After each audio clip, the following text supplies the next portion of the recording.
వీలైనంత వరకు వాళ్ళు ఆ ప్రకాష్కి దొరకకుండా చూసుకో. అసలు బయటికి వెళ్ళనీకు. అయ్యో, వాళ్ళు ఇప్పుడే కాలేజ్కి వెళ్ళారింద్రా. సరే, భయపడకు. వాళ్ళు కాలేజ్కి వెళ్తే పర్వాలేదు. పని పాట లేకుండా బయట తిరగకుండా చూసుకో.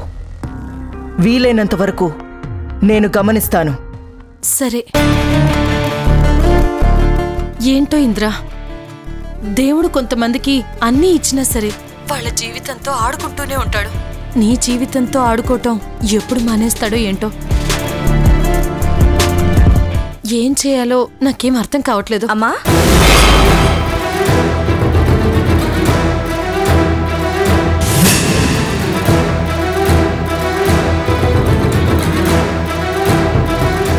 ఏంటి మళ్ళీ వచ్చావు? కాలేజీకి వెళ్ళేటప్పుడు ఏదో ఒకటి అంటావు, మేమేదో ఒకటి మర్చిపోతాం. బుక్ మర్చిపోయానమ్మా, తెచ్చుకుంటాను.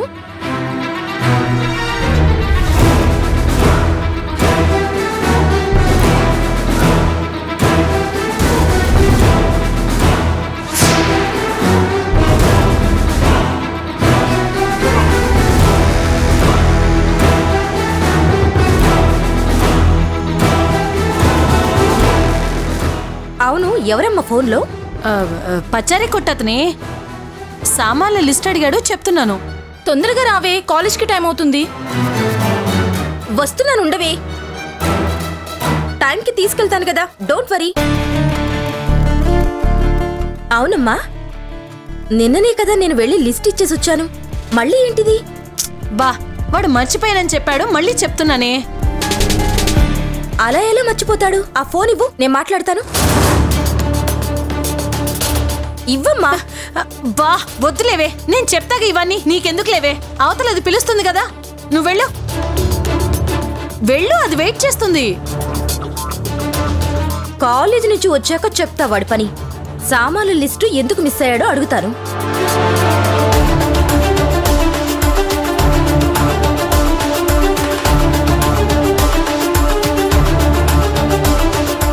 ఇంద్రా, చూసావుగా దాని దూకుడు. నువ్వు మాత్రం సిఏ ప్రకాష్తో జాగ్రత్త. నాకసలు అది మ్యాటరే కాదు. కానీ మీరే కాస్త జాగ్రత్త. వాడికి దొరికితే చాలా ప్రాబ్లం అవుతుంది. అలాగే.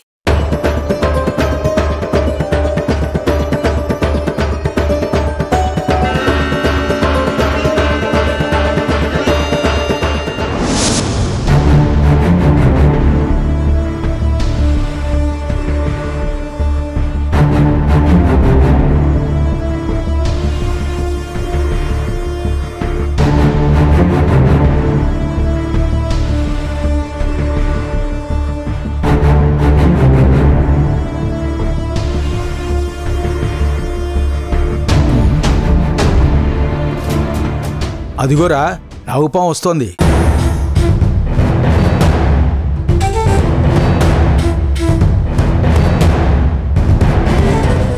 ఏమైంది మీ అందరికీ? ఏదో నెత్తి మీద పిడుగులు పడినట్టు అలా ఉండిపోయారు.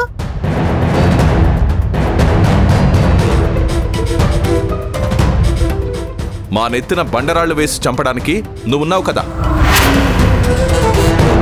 మళ్ళీ పిడుగులు పడాలా?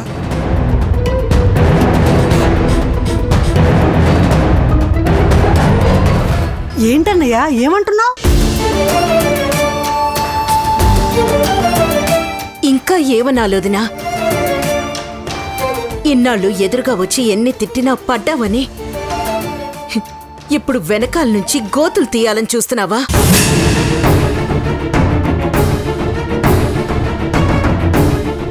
అయ్యో, ఏంటోదినా, నోరెత్తి మాట్లాడని నువ్వు కూడా అంటున్నావా? అసలు నేనేం చేశాను?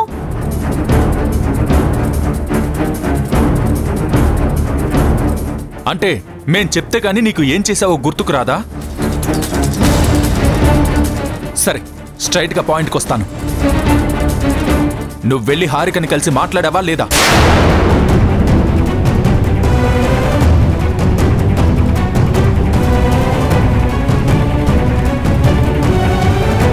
అడుగుతున్నారుగా, చెప్పు.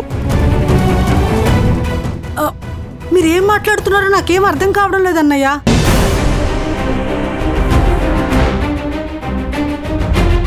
అర్థం కాక కాదు, అర్థం కానట్టు మస్తు నటిస్తురు. ఏ మధ్యలో నువ్వెవర్తివే? ఇది మా కుటుంబ వ్యవహారం, నీకు సంబంధం లేదు.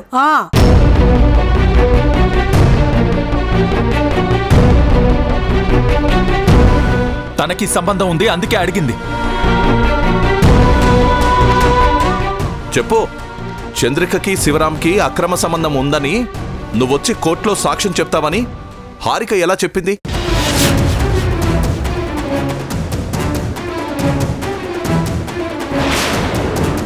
ఇది ఆ అమ్మాయి జీవితానికి సంబంధించిన విషయం. ఆ అమ్మాయికి సంబంధం లేదా? అయ్యో అది కాదన్నయ్య, అసలు ఆ హారికని నేను కంటితోటే సరిగ్గా చూడలేదు.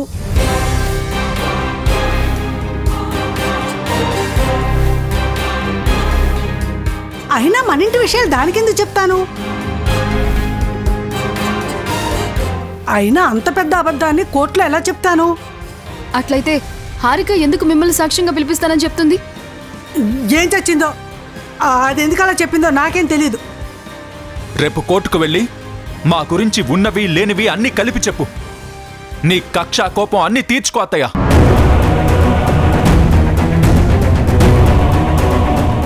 అయ్యో ఎందుకురా అంతంత మాటలు మాట్లాడుతున్నావు? నాకు నిజంగా తెలియదంటే నమ్మవేంట్రా?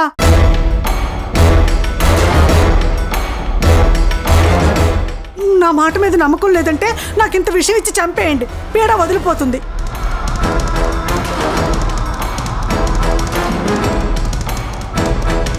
అలా చంపడానికి మేమేం హంతకులం కాదు. వెళ్ళి నీకేం చెప్పాలనిపిస్తే అదే చెప్పు.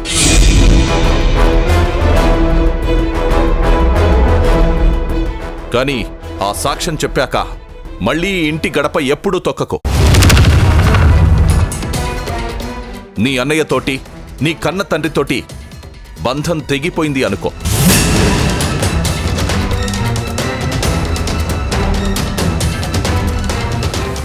ఏంటన్నయ్యా నువ్వు? నాకు అసలు ఏం తెలియదు మొర్రో అంటుంటే ఏంటేంటో మాట్లాడుతున్నారేంటి? అయితే ఈ ఇంట్లో ఇంతమంది ఉండగా నీ పేరు ఎందుకు చెప్పింది? ఎందుకంటే ఆ రోజు దాని మెడ మీద కత్తి పెట్టి బెదిరించింది నేనే కదా, అందుకే నా మీద కక్ష పెంచుకుంది. అయితే నువ్వు సాక్ష్యం చెప్పడానికి వెళ్ళవుగా? వెళ్తే నాతో ఉన్న అన్ని సంబంధాలు తెంపుకోవాల్సి వస్తుంది నాన్న. అయినా నేను ఎందుకు వెళ్తానన్నయ్య? ఆ మెంటల్ ఏదో వాగిందని మీరందరూ కలిసి నన్నెలా అనుమానిస్తారు? అది పాప కోసం ఎన్ని మాయలు చేసినా సరే పాపని మన నుంచి ఎవ్వరూ వేరు చేయలేరు. అరేరే, ఆ పొయ్యి మీద పాలు పెట్టి వచ్చాను, పొంగిపోయాయో ఏంటో, ఇప్పుడే వెళ్ళొస్తాను.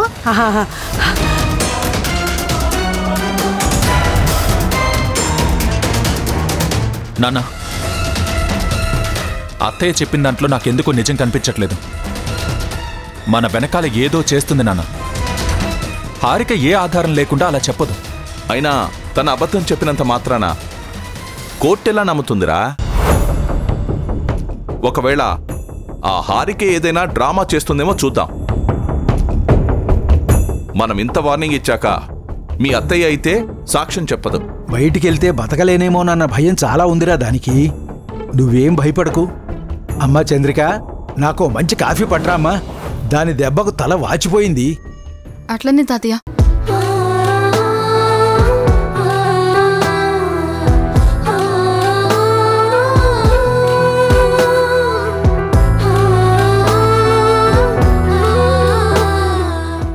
అందుకే ముక్కు మొహం తెలియని వాళ్లతో ఎక్కువ మాట్లాడకూడదంటారు. దాన్ని నమ్మినందుకు మా అన్నయ్య ముందు నిలబడి మాటలు పడాల్సి వచ్చింది. చిచే,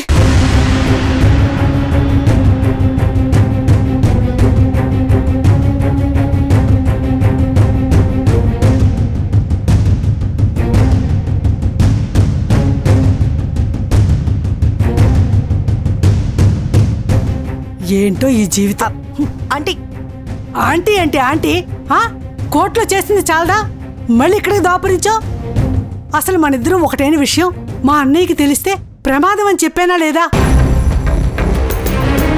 పైగా కోర్టులో నేనొచ్చి సాక్ష్యం చెప్తానని జడ్జి గారి ముందు చెప్పావట కదా. దానివల్ల ఏమైందో తెలుసా?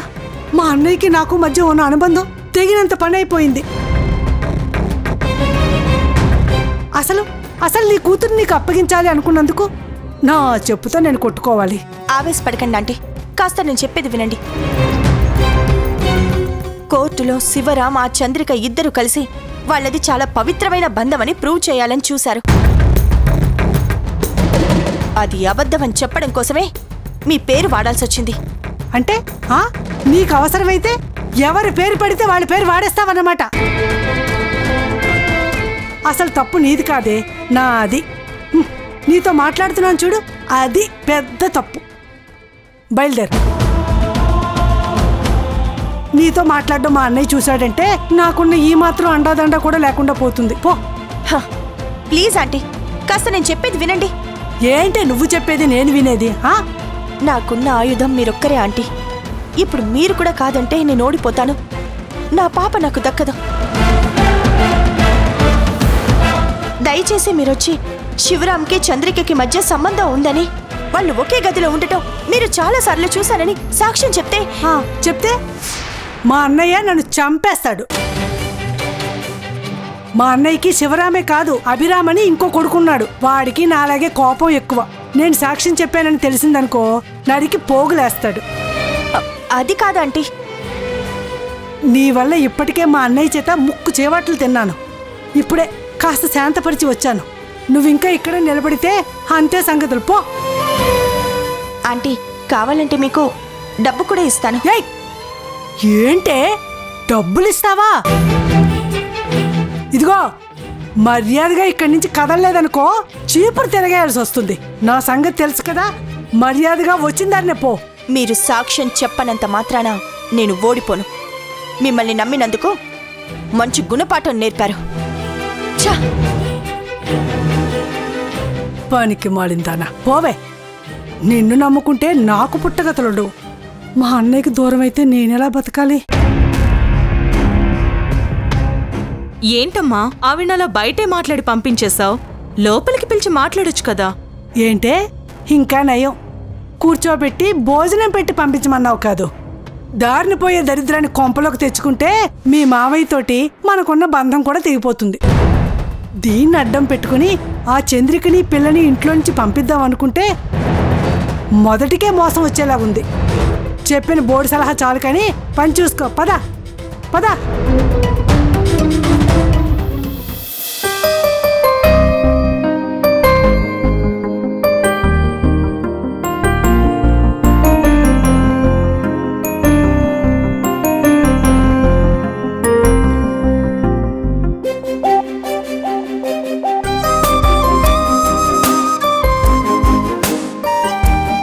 సుజాత, బాగుంది కదా? చాలా బాగుంది. పువ్వులుంటే ఇంకా బాగుండేది. మొక్క పెరిగాక ఆటోమేటిక్గా పూలొచ్చి అందంగానే ఉంటుంది. సుజాత, అటు చూడు. ఆ రోజు మనం బైక్ ని డాష్ కొట్టాం కదా, అతనే కదా? అవునే. ఫాలో చెయ్యి.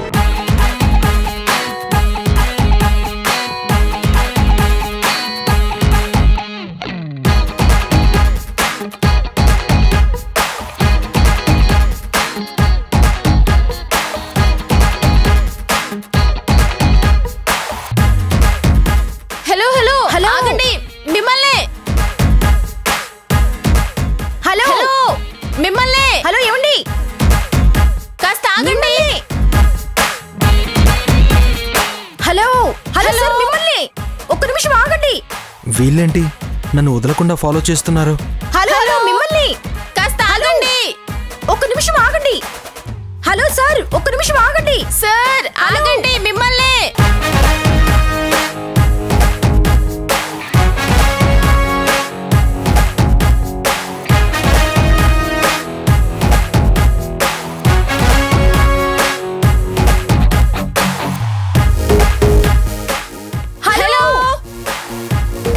ఒక పని చేయవే, ఈ లెఫ్ట్ లో నుంచి వెళ్ళు, షార్ట్ కట్ లో కలుద్దాం.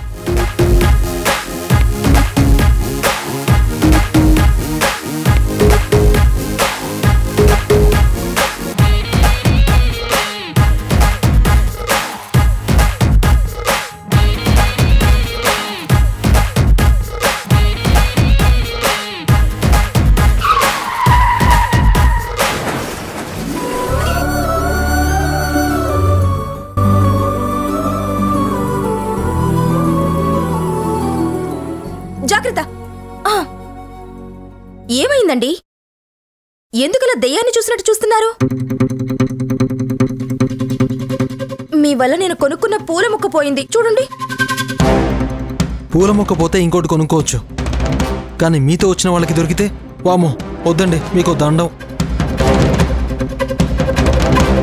ఏమైందండి? ఎందుకలా మాట్లాడుతున్నారు? ఆ రోజు పొరపాటున మీ బైక్ గుద్దాం, సారీ చెప్దామని వస్తే ఏం మాట్లాడుతున్నారు? అంటే ఆ రోజు నా బైక్ విరగొట్టింది మీరేనా? చెయ్యి విరగొట్టడానికి ముందు ట్రైల్ వేశారా?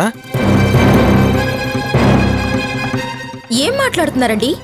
ముందు కింద పడిన దానికి దెబ్బలేమైనా తగిలాయో చూసుకోండి. ఇప్పటిదాకా ఏం తగలలేదు. మీతో ఇంకాసేపు మాట్లాడితే ఖచ్చితంగా దెబ్బలు తగులుతాయి. మీరు మాట్లాడినా నేనే మాట్లాడాను అనుకుని చితగొడతారండి. మేం మాట్లాడితే మిమ్మల్ని ఎవరు కొడతారండి? ఏం తెలియనట్టు మాట్లాడకండి. మిమ్మల్ని ఎవరూ చూడకూడదు, మాట్లాడకూడదు అని అన్నారంటే మీకు తెలియని వాళ్ళు అయ్యిండ్రు కదండి. మీతో మాట్లాడి తన్నులు తినే ఓపిక నాకు లేదు. నిజంగా మీరేం చెప్తున్నారండి? చెప్పాను కదండి, మీతో మాట్లాడితే నన్ను కొడతారని. వదిలేయండి ప్లీజ్, దయచేసి వెళ్ళండి.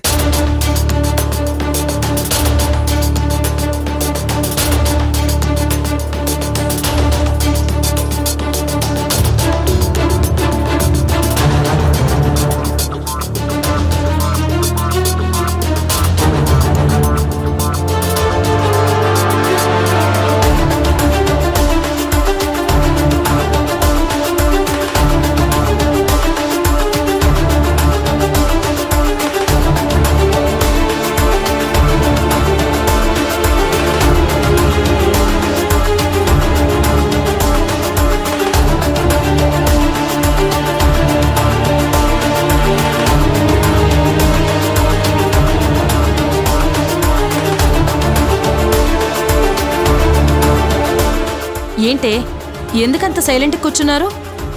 ఏమైంది? అడుగుతుంటే అసలేం మాట్లాడరేంటి? ఏమైంది? మళ్ళీ ఎవరితో అయినా గొడవ పెట్టుకున్నారా? అంటే ఏంటమ్మా, మేం ప్రతిదానికి గొడవ పడే వాళ్ళ కనిపిస్తున్నామా? మరైతే ఏమైందో చెప్పండి. అమ్మా, ఆ రోజు మేము ఒకతని బండికి డాష్ ఇస్తే అతను మా బ్యాగ్ తెచ్చిచ్చాడని చెప్పాం కదా. అవును. మేం వెళ్ళిన తర్వాత ఎవరో కొందరొచ్చి మాతో ఎందుకు మాట్లాడావని కొట్టారంటమ్మా. మళ్ళీ మాతో మాట్లాడకూడదు, మమ్మల్ని కలవకూడదని వార్నింగ్ ఇచ్చి వెళ్లారంటమ్మా. అసలు మాకు సంబంధం లేకుండా మా గురించి అతన్ని ఎవరు కొట్టుంటారు? అసలు వాళ్ళెవరు? ఎందుకు అతన్ని అలా కొట్టారు? అది కూడా మమ్మల్ని కారణంగా చూపించి కొట్టడమేంటి? బహుశా అతని శత్రువులు ఎవరైనా కొట్టారేమో, ఎవరికి తెలుసు? అతని శత్రువులైతే మమ్మల్ని కలవడానికి వీల్లేదు, మాతో మాట్లాడకూడదని ఎందుకు చెప్తారు?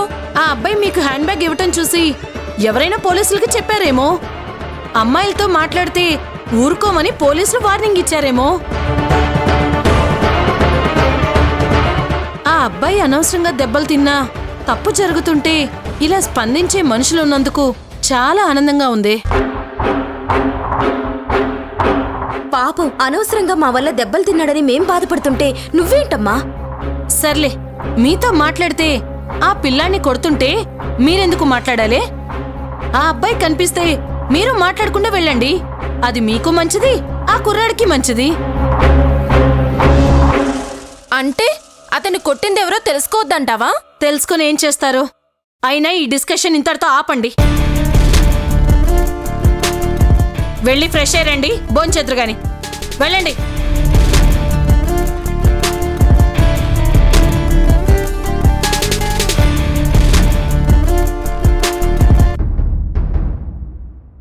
ఇది ఖచ్చితంగా ఇంద్రసేన పనే అయ్యుంటుంది.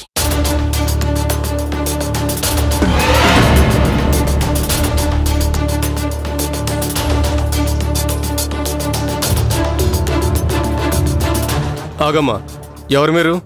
ఎవరు కావాలి? ఇంద్రసేనని కలవడానికి వచ్చాను. ఇంతకీ మీరెవరు? నేను ఆవిడికి బాగా తెలుసండి. మీరెవరో ఎక్కడి నుంచి వచ్చారో చెబితే మేడంకి నేను వెళ్ళి చెప్తాను. ఆవిడ రమ్మంటే అప్పుడు పంపిస్తాను. అంటే అది మరి చెప్పమ్మా, నీ పేరేంటి? నువ్వు ఆ ఇంజనీర్తో మాట్లాడి చూడు, వాడు చాలా డేంజర్ గాడిలా ఉన్నాడు. ఆ కాంట్రాక్టు మనకు. నువ్వే విషయం చెప్పకపోతే నిన్ను మేడం దగ్గరికి ఎలా పంపించమంటావు? రేయ్, సరే నేను చెప్పాను కదా, ఆ పనిలో ఉండు. కుమార్, లోపలికి పంపించు. వెళ్ళమ్మా.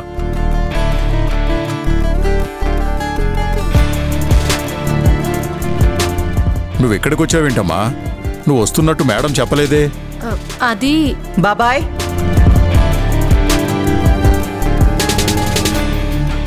సరే పైకెళ్ళమ్మా.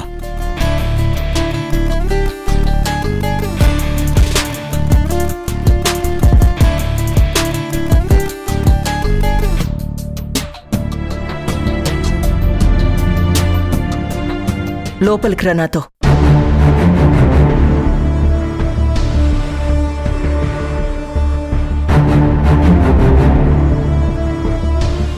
ఏంటక్క ఇక్కడికొచ్చావు? నేనెలాగూ శుక్రవారం గుళ్ళోకొచ్చి కలుస్తాను కదా, ఎందుకొచ్చావు అసలు? అదేంటి సీనా అలా అంటావు? నీకు చెప్పినా అర్థం కాదులే.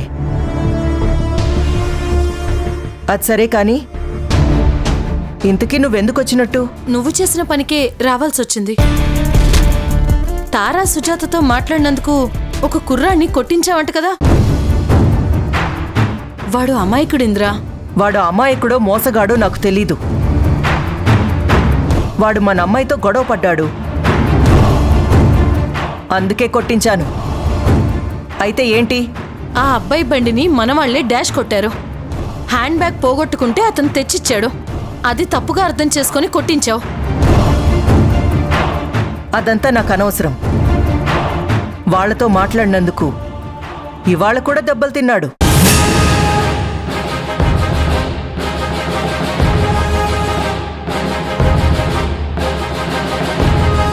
ఆ రోజు నువ్వు అడిగావు కదా కోర్టులో ఆ శివరామ చంద్రికల గురించి చెప్పమని.